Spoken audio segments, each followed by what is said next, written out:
Kong 360 3D was brought to Universal Studios Hollywood by Weta Effects and Academy Award-winning director Sir Peter Jackson. Now, the epic battle was created using some of the most advanced filmmaking technology today, projected on some of the largest 3D screens in the world. Standing at 40 feet high and 180 feet long, they are definitely big enough for the mighty Kong. So Peter Jackson and the multi-Academy Award-winning special effects house out of New Zealand, Weta Effects as they go by now, they haven't just worked with Peter Jackson on Kong, but the Lord of the Rings trilogy as well as the Hobbit trilogy, with Matt Reeves for the Planet of the Apes trilogy, the MCU, Avengers Infinity War, as well as Endgame, Spider-Man No Way Home, Shang-Chi and the Legend of the Ten Rings, Doctor Strange and the Multiverse of Madness, Ant-Man and the Wasp, Quantumania, and they just added another Academy Award to their shelves by winning Best Visual Special Effects this past Oscars for Avatar 2: The Way of Water. They were the ones who created that world. You want to see what they can do? See Avatar 2? I don't see it. In 3D. This world that they have built is absolutely mind-boggling. They were also responsible for the portion of the tram. The telephone wire? During our restrictions. Now, The moment that happened, the tram became what is known as a Hard to picture see car. it.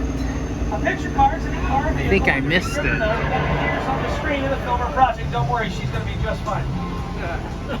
Now, sometimes those vehicles can become as famous as the actors who drive them. Along with the cars on your screen, we've got a few more that are appearing on your left-hand side. The first one's one of my new favorites. I love it. The 1932 yellow Ford Goose Coupe from American Graffiti, directed by George Lucas. It would be the film that he would direct before he would begin Star Wars.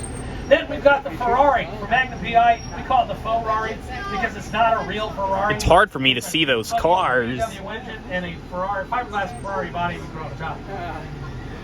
My favorite's the ones from Back to the Future, but fan favorites, young people like the Flintstone mobiles. Flintmobile from the Flintstones. And we've got one of the 17.5 Ford Angliers. You heard me right. Barney Rubble's 17.5 car. Ford Angliers used in Harry Potter and the Chamber of Secrets. They always have multiples of the same vehicle during a production because each one has a specific purpose for filming.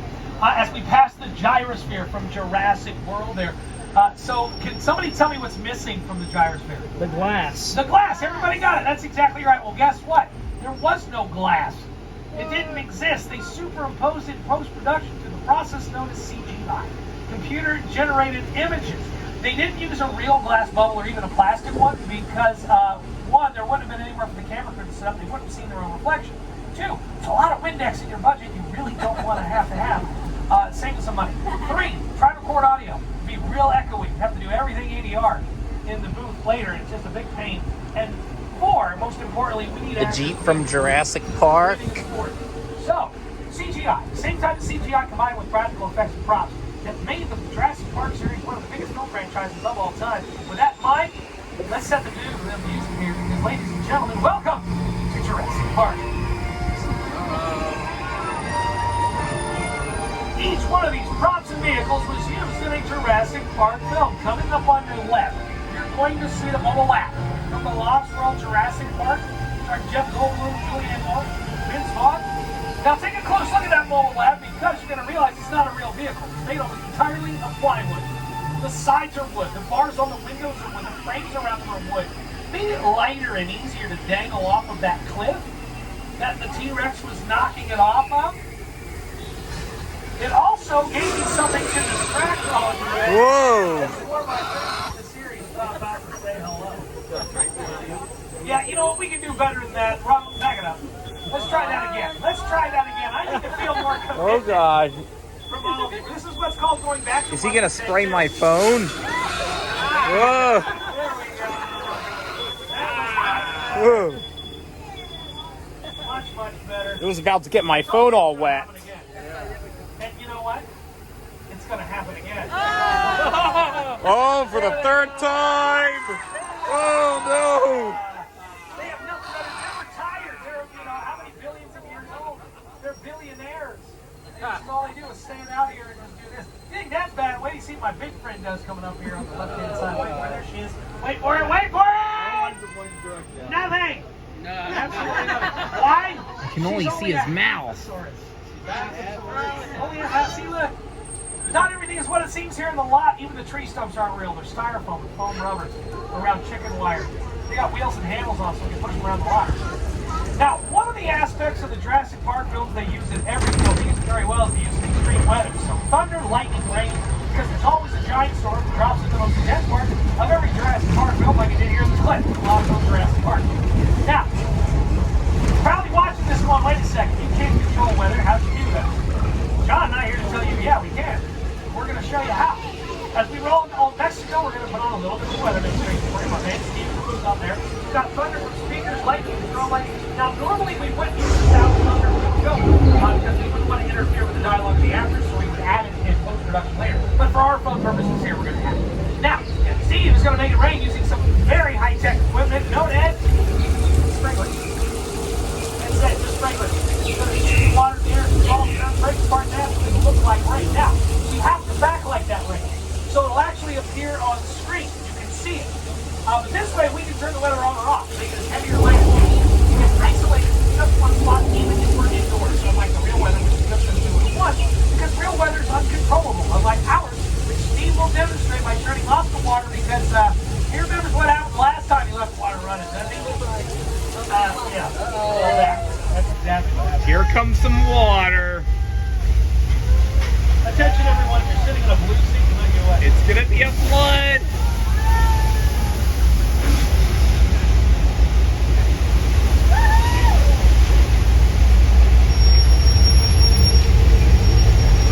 Thank you, Dave.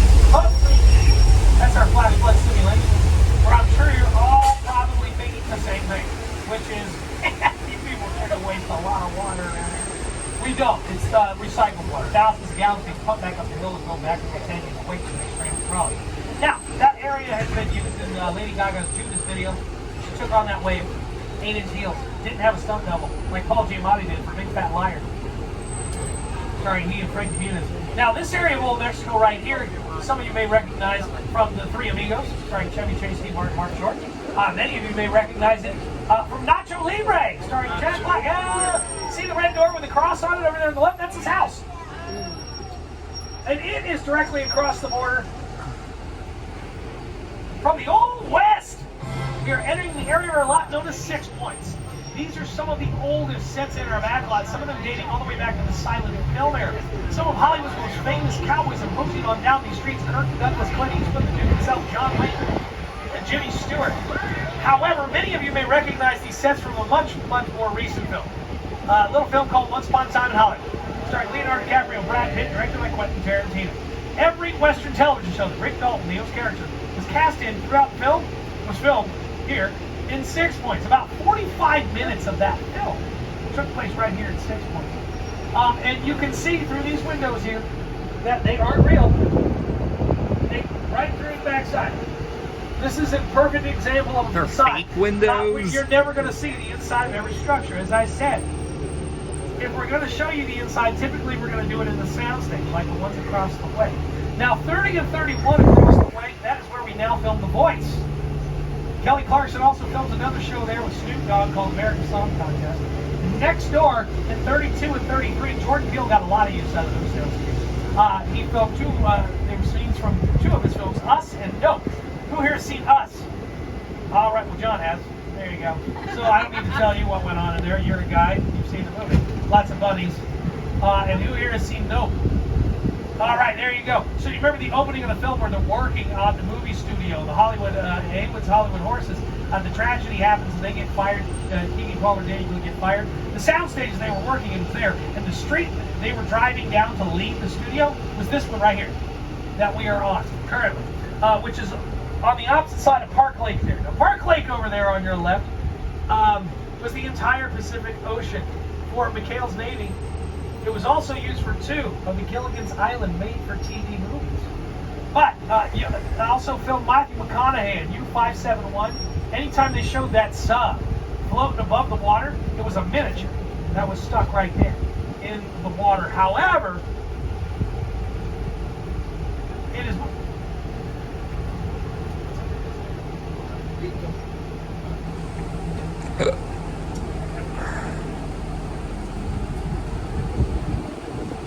It was used as the lagoon. From the creature from the Black Lagoon, one of our Universal monsters added to the roster in 1954. Now I said the lagoon.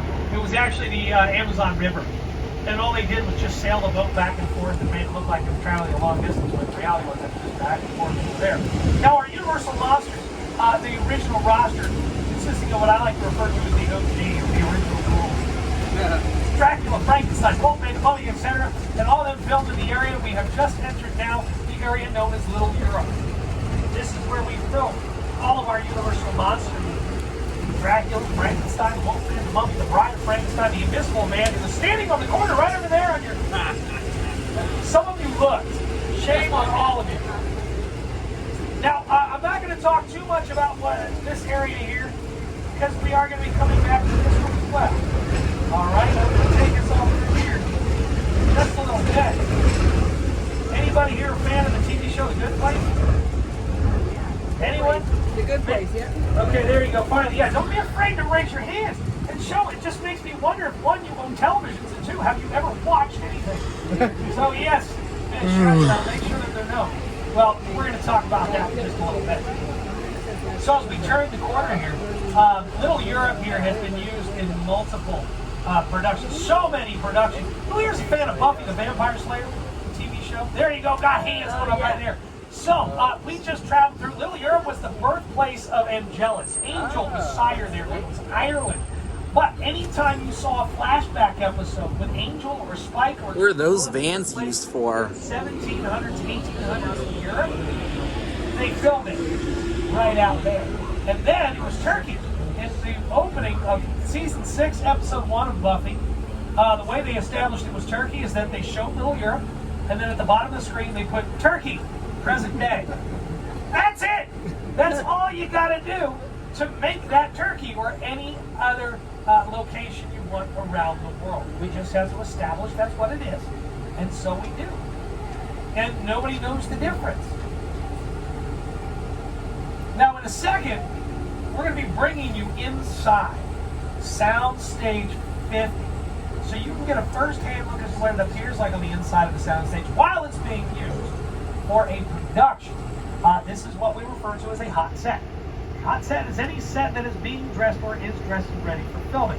Not allowed to touch anything, it doesn't matter, because we're not getting out of the trolley. We're going to stay in the trolley, don't be jumping out or anything, but you can take as many pictures and videos as you want. This is one of those good times to do that.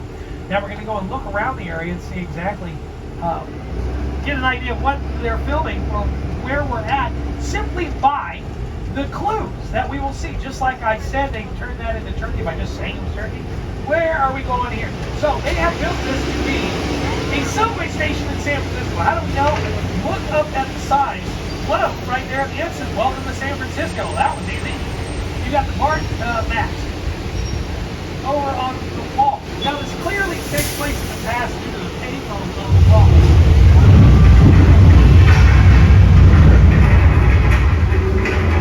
Okay, folks, this is California. Get triggered from time to time. Nothing to worry about here. Except the fact that the seal is flushed with far left hand. I'm sure Here comes that tanker truck. it's not actually filled with gas. And clearly I am wrong. I apologize about this, but this is not my fault. My first fault. It's the Andreas' fault. I had another tour guy tell that joke. It was terrible, man. It sucks that you weren't the right guy. All right, well, we're just going to do our best to help us in prayer here. Take battle roll. Everybody puts that towards a subway. There comes a subway.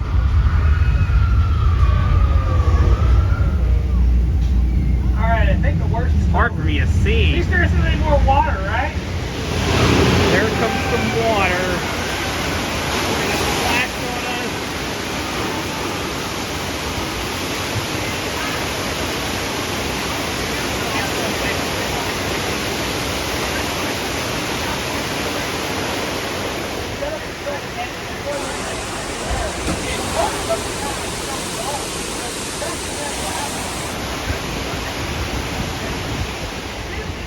Because special effects, they can reset themselves in under 30 seconds. Now it's getting recycled. film at Universal. So while you watch that scene,